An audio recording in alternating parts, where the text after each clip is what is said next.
तीन कानून का जो मुद्दा उठा रहे हैं ना, हम लोगों ने फेस किया है। हम लोग मंडी में धान लेके गए हैं, डेढ़ महीना के बाद हमारी पेमेंट आई है सर। अच्छा, सरकार दावा कर रही है कि 72 घंटे में किसान का पैसा किसान के अकाउंट में डालेंगे।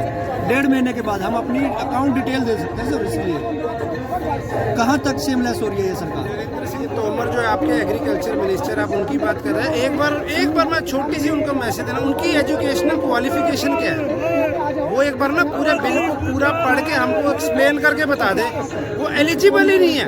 यही तो विडम्बना हमारे देश की। हमें ज्ञान वो दे रहा है जिसने स्कूल भी कंप्लीट नहीं करा अपना, कानून मांगा ही नहीं, तो हमें क्यों दे रहे हो यार। उसके बाद हम आते हैं तो हमें कहते हैं तुम खालिस्तानी। अबे पागल हो गया यार। कैसी बात। मोदी जी बोलते हैं चाय की दुकान खोल लो, पकौड़े बेचो, खेती बाड़ी छोड़ के। वो हमसे नहीं होगा।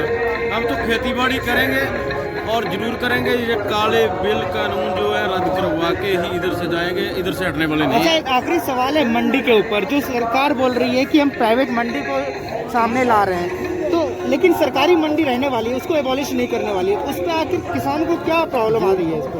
आप एक बात बताओ, आपकी सैलरी कितनी भी है, सपोज करो हाइपोथेटिकली आपकी सैलरी 50,000, मैं एक मानता हूँ। आपको अगर दूसरा आदमी 80,000 पे देगा, आप 80,000 वाले के पास जाओगे ना, तो ये एक चाल है। जैसे जियो का सिम आया था ना, पहले फ्री डेटा दिया था, अब महंगा कर दिया। तो 3-4 साल पहले क्या होगा, जो हमारा धान है, जीरी है, जो आपकी भाषा में बात कर रहा हूँ, हम तो चूना कहते हैं, ठीक है। तो वो अगर जाके मंडी में बेचोगे, जहाँ हमें 2,000 रुपये का रेट लग रहा है 1925 का, वो देंगे पहले 2-4 साल 2300, 2400। तो जो APMC की मंडी है वो खाली रह जाएंगी, वो आगे घाटे में है, वो फेल हो जाएंगी। तो 3-4 साल बाद वो खत्म हो जाएंगी। उसके बाद इनकी मोनोपोली हो जाएगी।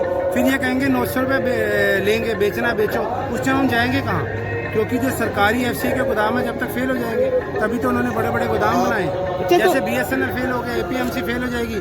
फिर किसान जो ऑलरेडी, इनको क्या चाहिए, इनको पहले ये चाहिए था, इनको चाहिए कि पहले तीनों कानून रद्द करें, उसके बाद एक नया कानून बनाए जिसमें MSP को फर्स्ट पॉइंट रखे कि MSP जरूर मिलेगी, सारे स्टेटों में मिलेगी। जो इनकी 22 है उनको एनफोर्स करे कि इन पे मिलेगी ही मिलेगी।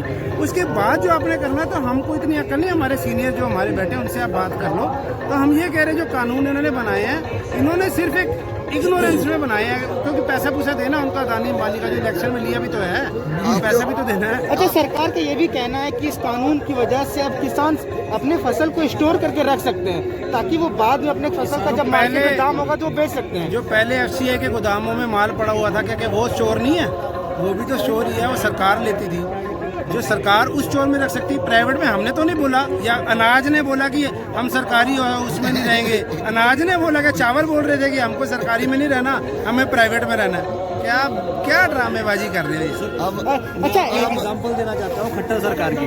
अब की बार खट्टर सरकार बोलती है ना, जैसे 3 कानून लागू किए हैं कि 2 प्राइवेट बंदे भी आएंगे ना, उसमें तो उनकी बोली लगाएंगे। उन्होंने बोली लगाई सर 1,888 का अब की बार जो धान है ना, उसका प्राइस था।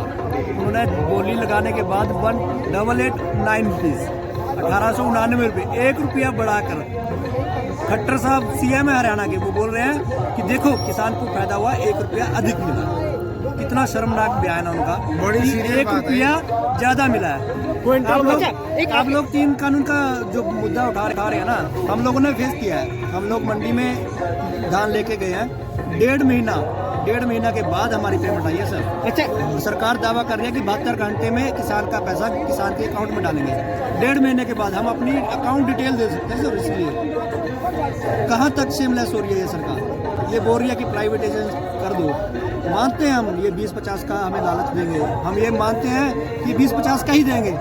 ये नहीं है कि 1,800 का रेट है, ये हमें 2,425 दे देंगे, ये भी नहीं देंगे।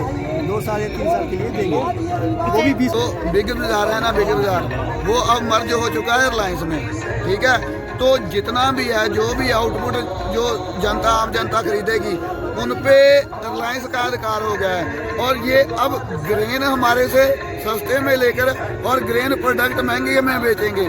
और आप जो बात कर रहे थे ना कि जो निजीकरण हो जाएगा तो इससे किसानों को फायदा होगा। अब आप बताइए कि आज से 15 साल पहले हम BSNL की सिम बरतते थे, ठीक है। तो अब BSNL कौन बरत रहा है बताओ? सभी जियो, एयरटेल सभी वही बरत रहे हैं ना। जब निजीकरण आएगा तब सरकार और सरकारी तंत्र सब खत्म हो जाएगा और वो 1 और 2% के बाद वो अब डिक्टेटरशिप चलेगी यहाँ पर इंडिया में, अंबानी और अडानी की। वो जो कहेंगे वही होगा। और जैसे भाई साहब ने कहा ना कि उनकी खेती बाड़ी तो अलग की बात है, जो ट्रकिंग है, जो टैक्सी है, जो भी चीज़ है, वो उस पर सबको मर्ज कर लेंगे अपने बीच में, क्योंकि उनके पास पैसा ही इतना है। सरकार उनका 46 हज़ार करोड़ रुपया माफ़ कर रही है, ठीक है। रामदेव बाबा को 3200 करोड़ रुपया इनको कंपनी लगाने के लिए दिया था, ठीक है। उनमें से 2200 करोड़ रुपया सरकार ने उसे माफ़ कर दिया। अच्छा, एक आखिरी सवाल कि सरकार और कई लोगों का कहना है कि यहाँ पर जितने भी किसान हैं वो खूब खा रहे हैं, पी रहे हैं, मौज मस्ती कर रहे हैं, तो वो आखिर सीरियस नहीं है चीज़ों को लेके। वो लोग आए यहाँ पे धरना प्रदर्शन करने के लिए, और जब भी सरकार से बातचीत करने जाते हैं वो कोई और मुद्दा वहाँ पर उठा दिया जाता है। देखो जी, सब तो पहले ना साढ़े पंजाबी च कहावत है कि सड़ ना रीस कर।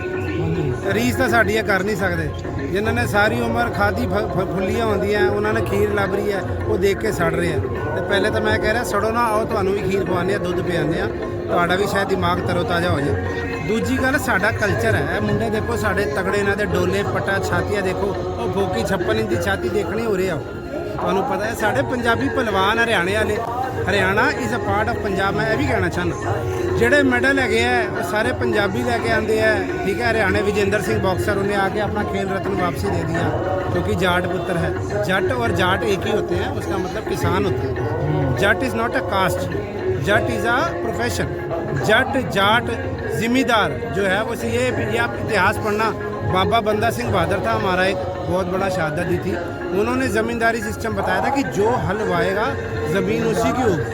कभी पढ़ लेना, क्योंकि आपको मैं बता रहा हूँ, आप मेरे छोटे भाइयों, मेरे हम उम्र हो गए, सरकार तो पढ़ने लायक भी नहीं है। कई तो अंगूठा टेक ही बैठे हैं, वो तो पढ़ भी नहीं सकते, उनको तो गूगल भी नहीं खोलना आता।